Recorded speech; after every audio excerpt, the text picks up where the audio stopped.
Hey guys, it's your boy Arj and we are back again with another Dragon Ball Super Theory video, this time concerning the nothing short of amazing scenes we saw in episode 129. The transformation from mortal to divine entity of Son Goku. But before we begin, if you're new here, don't forget to smash that subscribe button to enter our PS4 Pro giveaway with a copy of Dragon Ball FighterZ included, all sponsored by Bandai Namco, so hit that button for free and join the gang today. But moving on to addressing that ridiculous episode yesterday, and we need to recap just what went down before Goku transformed. Obviously in the beginning, Goku was in omen form and going toe to toe with Jiren in some of the best animated scenes the series had ever seen. And I'm talking across all series, Z and GT included.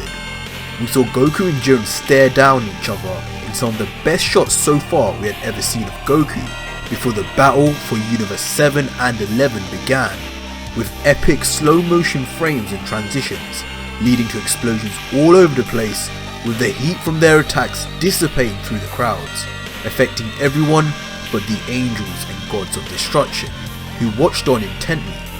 Among them though was the Grand Priest, who no longer was his usual smiley self but now equally as engrossed as the Zeno-samas, even rightfully commentating Jiren and Son Goku, the showdown between the two who have continued to amaze the gods, and indeed not one of them wanted to miss a second. As we know, however, Goku began to initially be on the back foot, with Whis citing that, just like he did with Kefla, Goku is still letting his thoughts interfere. This carried on for quite a while before the breakthrough moment came, the moment Goku removed all thoughts, closing his eyes and letting his body move on its own entirely, the true meaning of Ultra Instinct. As he grew more and more accustomed to his new state of mind, more and more pure energy released itself as he and began to surround him.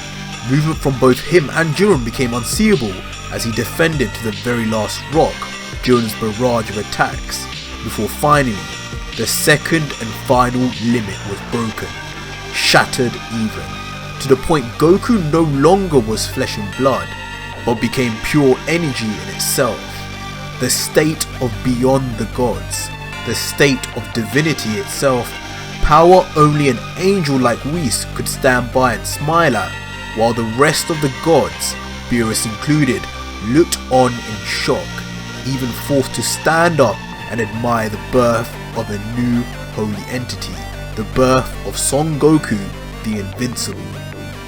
Truly incredible, unforgettable scenes as we all saw Goku walking slowly through the punch of Jiren before seeing Jiren get hit by a barrage of delayed hits that reminded me so much of Akuma's Ultra from the Street Fighter series.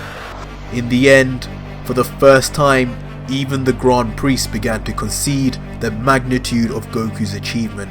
Unlike the angels who the Grand Priest had created in his image, who he himself had instilled the power of Ultra Instinct, Goku alone had mastered it without teaching.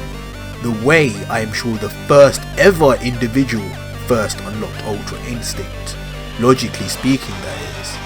As the white light surrounding Goku's entire body began to break off, showing the white silver-haired Goku behind, Beerus went to confirm what was already for sure. The fact Goku had mastered the form, and that Goku was truly an unbelievable being not even a god of destruction could come to understand, and one that could only be held up high along with the angels. A few days ago I made a video about where Goku would go after the Tournament of Power, and in the final episode 131, which is blowing up currently and a must see if you have not already. But long story short, people think Goku will train U, just like the end of Z, but what many fans do not know is that this is just a widely speculated rumour, a rumour even I have spoken about in the past. But the truth is, with Goku now at this level, with Goku looking like a divine entity and nothing else, who is there to challenge him anymore in this layer of the entire multiverse? Who could really appear in Universe 7, much less the planet Earth, that Beerus was not aware of, who would suddenly push Goku at all, or even Vegeta at this point?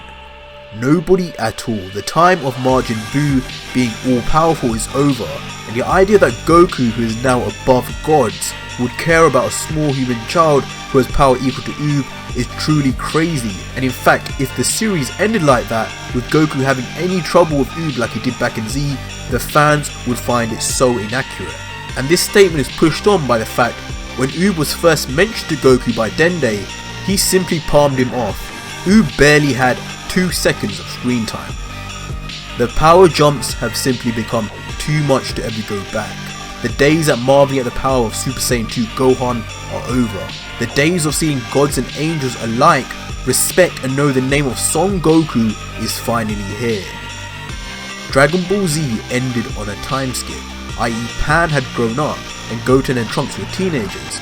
No one at any point has ever said that the last episode of Super will be the last of the series, and it makes perfect sense for Goku to have gone off with the Grand Priest to the next realm during this time skip, where there and only there would he meet the 4 warriors who surpass even the Grand Priest in power, one of which I'm almost certainly sure is an evil god of some kind, and another of which I'm sure is the Dragon God Zalama. The future past the end of Super, whether in a completely new Dragon Ball series or not, will be absolutely insane. There's everything still left to do. From unexplored universes to Sadala and to the world of angels, there is still so much that the Dragon Ball series is yet to uncover. Never believe that Dragon Ball will ever end. It will always find its way back to us, especially after the roaring success we all know the Dragon Ball movie will be. But yeah guys, that was today's dose of Dragon Ball Super, and I hope you enjoyed the walkthrough of exactly who Goku is now.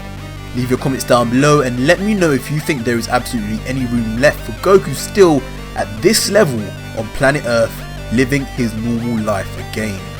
But before you go guys, don't forget to smash that subscribe button to enter our PS4 Pro giveaway with a copy of Dragon Ball FighterZ, all sponsored by Bandai Namco, so show some support and join the gang today. Until the next video guys, cheers.